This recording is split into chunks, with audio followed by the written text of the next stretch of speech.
Magandang oras mga kababayan, mga Golden Boy. Breaking news, ang Iran ay ipasara na daw ang Bab el Mandeb. Ito yung parang choke point din doon sa Red Sea. Ito yung makipot din na daanan na parang sa Hormuz, ang Bab el Mandeb, which is diyan dumadaan yung mga barko, mga oil tanker ng Saudi Arabia. At tanging Saudi Arabia lang ang freely na hatid ng kanilang mga tanker sa labas ng bansa dahil malayo ang Red Sea sa Iran. Pero meron kasing proxy ang Iran, ang IRGC, dyan sa Yemen. Ang Yemen ay malapit yan sa Bab el Mandeb at mayroong grupong tinatawag na Houthi rebels.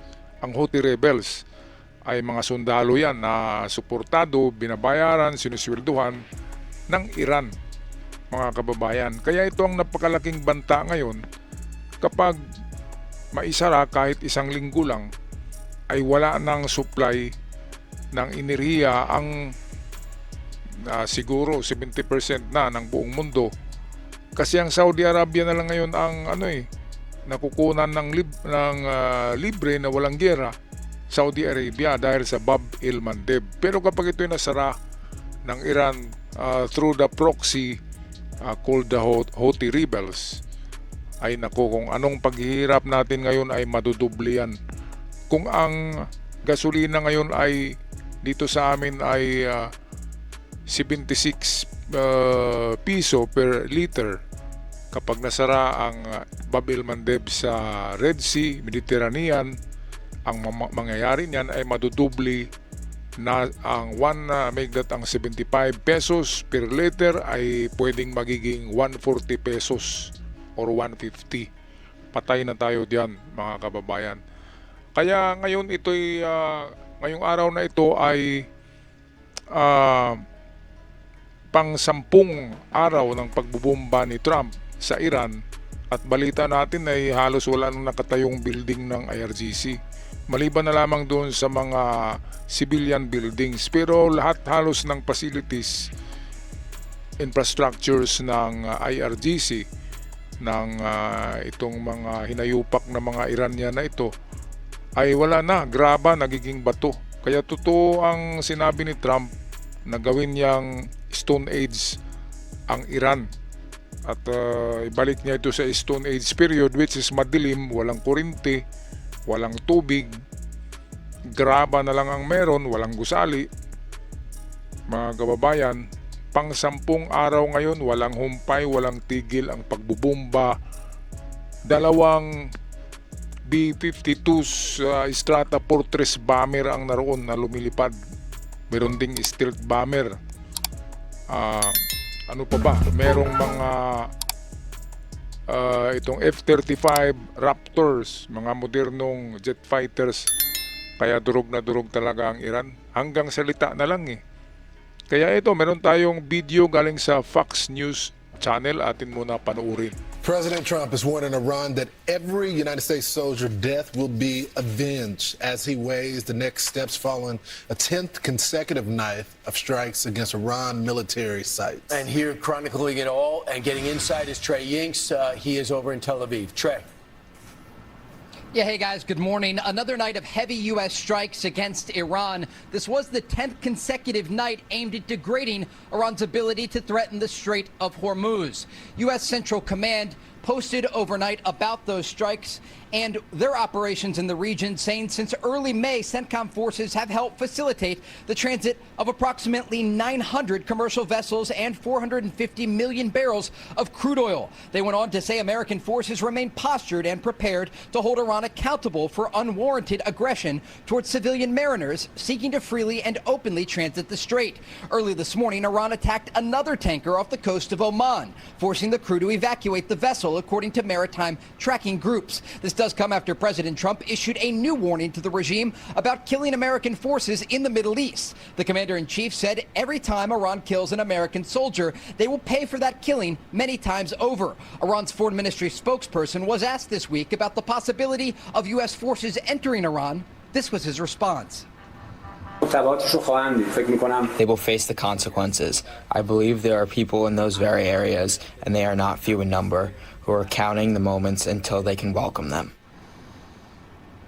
The comments do come as the Wall Street Journal reports that Iran moved nuclear centrifuges into Pickaxe Mountain, an underground facility next to the Natanz nuclear site. The report, based on Israeli intelligence, is the latest to focus on the site. President Trump indicated last week he is considering new strikes against this facility. We're also tracking developments with the Houthis in Yemen, one of Iran's largest proxies in the region.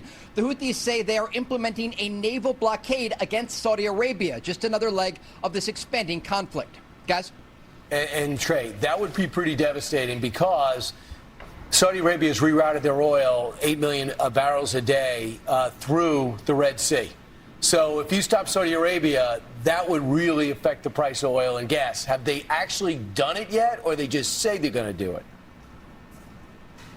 They say that they're going to do it, and there are initial reports of some incidents off the coast of Yemen. When we look at the situation, though, the Houthis are trying to do exactly what their largest funder and supporter is doing, and that's the Iranian regime. They're trying to use the Bab al-Mandab Strait, this entrance into the Red Sea, as a choke point, specifically against Saudi Arabia. But it does raise questions about if they would try to target other international vessels passing through that critical waterway. But again, this is the Houthis trying to tie what leverage they have left to international shipping. And it does raise these questions about the possibility that the Iranians could try to use one of their largest proxy groups to put new pressure on these international shipping lanes. At this moment, we don't have indications that they've completely closed this critical entrance to the Red Sea, but it is certainly something to watch in the days ahead.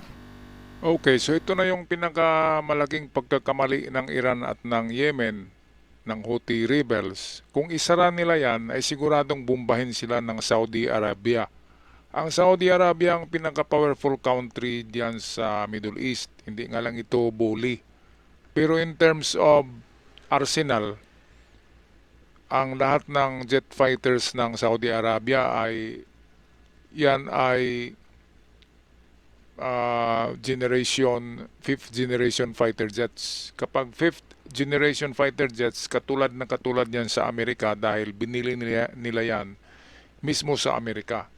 Lahat ng war arsenal ng Saudi Arabia ay galing ng Amerika kasi meron nga silang deal na proteksyon ng Amerika sa Saudi, at ang ibabayad ng Saudi diyan ay yung kanilang petroleum. Kaya napakaraming langis ang Amerika, karamihan yan ay galing sa Saudi Arabia. Kaya kung ayaw ng Yemen, ayaw ng Houthi rebels na sila ay mapulbos, ay wag nilang gawin na isara. Don't even think of it. Kahit sa guni-guni ay wag nilang isipin yon, dahil sa panaginip atakihin talaga sila ng Amerika, lalo na ng Saudi, dahil yan na ay kusina na yan ng Saudi na ginagalaw nila. Kapag isara nila yan, ay parang sinara na rin nila ang pintuan ng kaharian ng Saudi Arabia. Kaya talagang magagalit yun. At pupulbusin sila ang dami-daming air assets ng Saudi Arabia, at pwede pang bibilihan sa Amerika kapag ganun. Kaya hindi na lang Amerika ang magbubomba sa kanila dyan sa Yemen, sa Houthis. Kaya wag nilang gawin yan. Napakalaking pagkakamali. Mauubos talaga sila, mga kababayan. Kasi sasali na dyan ng Saudi Arabia at iba pang Gulf State nation kapag ginalaw pa nila at sinara nila ang Bab el-Mandeb at ang Red Sea.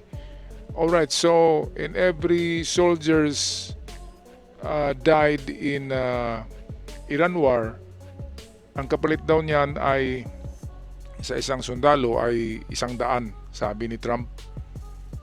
Dusi-dusina kapalit ng isang sundalo na nasawi diyan ay i-avenge. At kapag nag-avenge ang Amerika, alam naman natin na isang gusali ay isang missile lang yan, pulbos yan. So hindi lang isang dusina ang kapalit ng isang sundalo ng Amerika baka 100 o 200.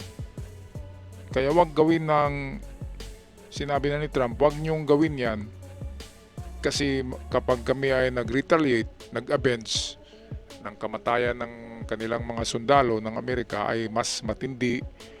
Hindi lang triple, hindi lang quadruple. Yan ay 20 times fold, sabi ni Trump. Ay 20 times na ibabalik niya kung anong pag-atake ng Iran, ibabalik niya in 20 times. Kaya wag nilang gawin ang iniisip nila na isara nila ang Bab el-Mandeb.